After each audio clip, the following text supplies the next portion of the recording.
Un panorama global a la realidad del día. ¿Qué hay de nuevo? Por un lado, el futuro, necesidades de armar un gabinete y la posible coalición que se puede generar de gobierno. Por otro lado, noche y días de cuchillos largos, incluso autoflagelancia para explicar la derrota.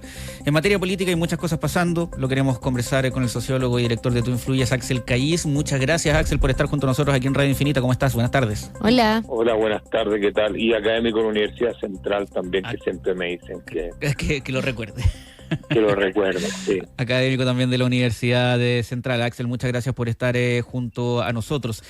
Se ha movido rápido el presidente electo, ¿no? ¿Sirve dar este tipo de señales una vez que ya se termina ganando el balotaje de ya, nos pusimos a trabajar de inmediato? A ver, la política se prueba andando y obviamente que había, así como siempre se tiene un diseño para las segundas vueltas, también se tiene un diseño para lo que sucede si se gana la segunda vuelta y el 11 de marzo, que son un par de meses, 2 meses y medio, donde hay que llenarlo de certidumbre ese espacio. Y yo creo que lo que está haciendo el presidente Kast, electo, es tratar de dotar de certidumbre y de que existe una planificación en torno a los pasos que se van a dar. Sí, y en esa línea, Axel, ¿usted cree que es posible que el presidente electo se traiga a José Luis Daza? Lo ignoro, no sé cuál es su paladar. Me imagino que no le van a faltar ministros de Hacienda, porque entre la primera y la segunda vuelta y la reunión que hizo con el equipo de Evelyn Matei, donde ahí habían exministros y futuros ministros, más los que él tiene, como Quiró y otro, Sangüesa también, que dicen que suena, tiene para regodearse. Entonces traer una persona de afuera, yo no sé si José Luis Daza es una persona que esté como en términos como sensibles con lo que la discusión que está pasando en Chile, está trabajando en Argentina. Yo no sé si sea tan necesario. Acá hay gente competente, me imagino, en su entorno como que puede dar garantía a todo el mundo de que esa función va a ser bien ejecutada. Axel, respecto a lo que siempre se empieza a hablar inmediatamente, no pasa ni una hora de un presidente electo y se empieza a hablar sobre la conformación justamente de este gabinete. ¿Gabinete rápido para generar certidumbre, como tú apuntas, o está la posibilidad también de apurarse demasiado y abrir un grupo, mostrar a un grupo de personas que se le abre un flanco durante 2 meses incluso antes de asumir? Yo creo que el desafío más complejo que tiene José Antonio Kast de aquí a marzo es qué va a hacer con la coalición política, porque de una otra forma tiene que hacerse cargo de las palabras de su discurso, que él decía que iba a haber unidad y que iba a haber una coalición política, porque las coaliciones no es que uno haga una reunión y diga, bueno, acá somos 8 partidos y nos juntamos y vamos a hacer una coalición. Una coalición política es un pacto. Una coalición política es una forma de operar que es distinta a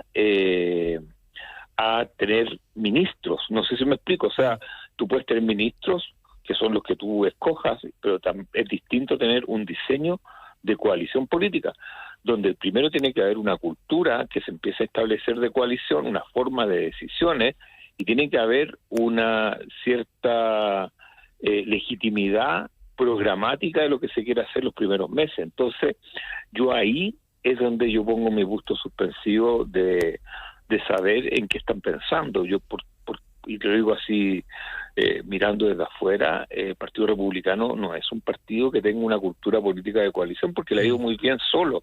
Ahora pactó electoralmente con Libertario y con Partido Social Cristiano, pero eso fue un pacto electoral. Distinto es, y así lo vimos, cómo funcionó en la segunda convención constitucional.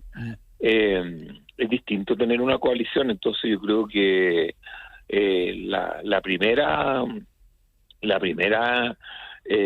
logro o el primer diseño es saber cuál va a ser la naturaleza de partidos que acompañen a José Antonio Kast. Luego viene el tema ministerial.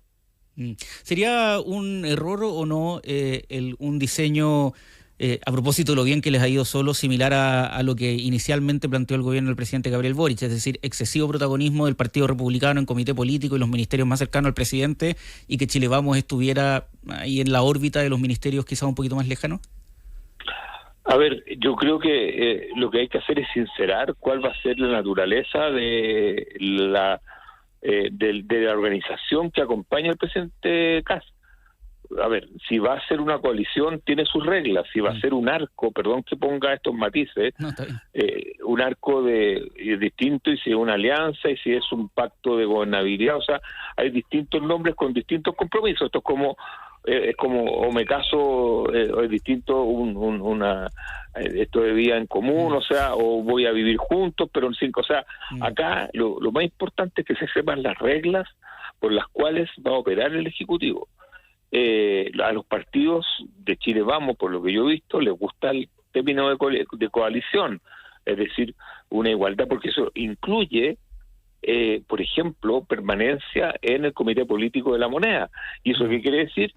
Que van a haber, por lo menos en los cargos de la Moneda, que son los ministerios, los 3 ministerios, más Hacienda y alguno otro que se sume, van a haber representación distinta.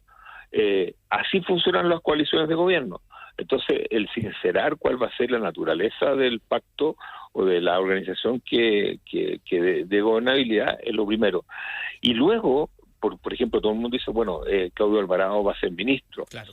pero eso es un ministro de la UDI. Entonces ahí Renovación Nacional puede decir, pero yo también quiero estar en la Moneda. Entonces, bueno, pero ¿qué interior va a ser para este señor? Entonces no me digan que va a haber un pacto.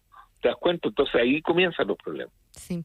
Axel, estamos conversando con Axel Callis, académico de la Universidad Central. Vayámonos para el otro lado. El presidente Boric, en el comité político de ayer, día lunes, si bien sostuvo que las causas del fracaso de Janet Jara son múltiples, también reconoció que el gobierno tiene responsabilidad. Analicemos eso que falló ahí y también el futuro de los partidos políticos del oficialismo. O sea, yo creo que es clave que el actual oficialismo haga un balance descarnado de por qué perdió la elección, pero eso es una reflexión larga que tiene que hacer los partidos de gobierno sin el gobierno, y más la democracia cristiana. ¿Y por qué digo sin el gobierno? Porque el gobierno va a tratar de aminorar su participación en la derrota de Janet Jara. Yo personalmente creo que hace un par de años ya está escrito que la derecha iba a ganar esta elección por un tema no solamente de los candidatos que tenía la centroizquierda o los que podía tener la derecha, sino que había un clima de opinión, había llamémosle una pulsión al recambio y la alternancia que tenía que ver, que se sustentaba sobre estos 3 ejes que todo el mundo hemos conversado, que es seguridad, migración y crecimiento económico. Es decir, la pregunta no era quién iba a ganar la elección, sino que qué partido iba a ganar la elección, sino que quién iba a ganar de las 3 alternativas que estaban dando vuelta a la derecha. Entonces, ahora, lo que sí me parece es que el gobierno contribuyó hasta último minuto en que Kast fuera el presidente, porque cuando el presidente actual, Gabriel Boric, interlocuta con José Antonio Kast, le está diciendo a José Antonio Kast: yo te reconozco como el líder de la oposición y por lo tanto tú eres el genuino rostro del cambio o de la alternancia. Y eso dejó fuera a Evelyn Matei, dejó fuera a Johannes Kaiser, pero también dejó fuera a Janet Jara como la que debería haber interlocutado con José Antonio Kast durante gran parte de la campaña. A propósito de que esta elección estaba... uno podía anticipar justamente que iba a ganar la actual oposición. La pregunta es quién, hace ya bastante tiempo. ¿Se está leyendo bien de todas formas las razones de por qué la oposición ganó esta elección? Lo digo por la reflexión que usted mismo hizo a través de su cuenta de Twitter, me rehúso a llamarla X, en donde... Concuerdo contigo. En donde hablaba de... cómo se está hablando específicamente de, esto se está repitiendo la dinámica del apruebo y el rechazo, cuando eso fue... No, eso es una invención, yo le llamaba un academicismo rebuscado, porque no tiene sustento cultural ni histórico. Esto es los clivajes, porque empiezan a aparecer las teorías de tratar de darle un marco teórico a algo que no es. Alguien me podría decir, bueno, pero las cifras se parecen, las del apruebo y el rechazo, a las de José Antonio Kast. Sí, se parecen, como se parecen también 2 billetes de 20.000, pero uno puede ser trabajado vendiendo helado y el otro puede ser trabajado, no sé, en una oficina. O sea, no porque dos cifras se parezcan, las constituyen las razones del voto de la misma motivación. Yo creo que esto a partir de la palabra que todo el mundo habla, que son como los clivajes, o la otra palabra que está de moda, que es iliberal ahora, que todo es iliberal.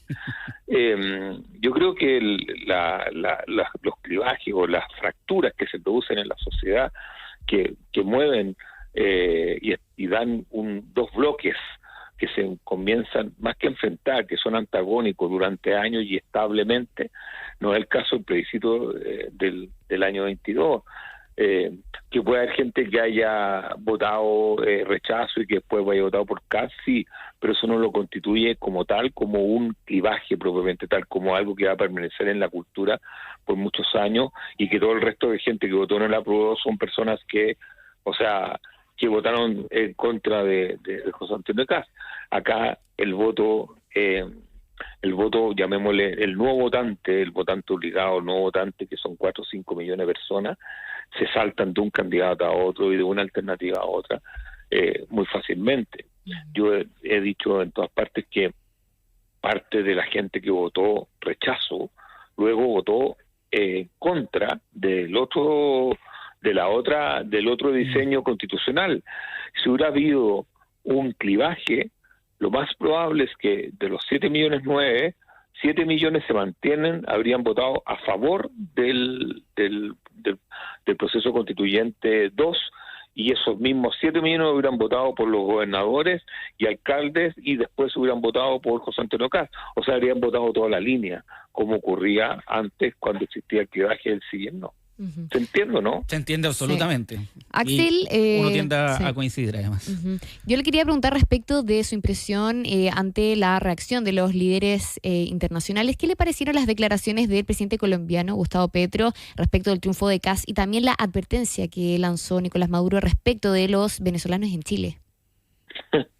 Bueno, o sea, son de consumo interno, o sea, más bien yo creo que lo de Maduro es como sin ningún criterio de realidad. O sea, él tiene que, me imagino que está preocupado de cómo vive de aquí a fin de año con los aviones norteamericanos volando ahí en su espacio aéreo, pero una bravuconada. Yo creo que las dos son bravuconadas. Yo creo que le hablan a su público de Colombia y Venezuela, y que en ese contexto casi como, yo diría, son como declaraciones folclóricas.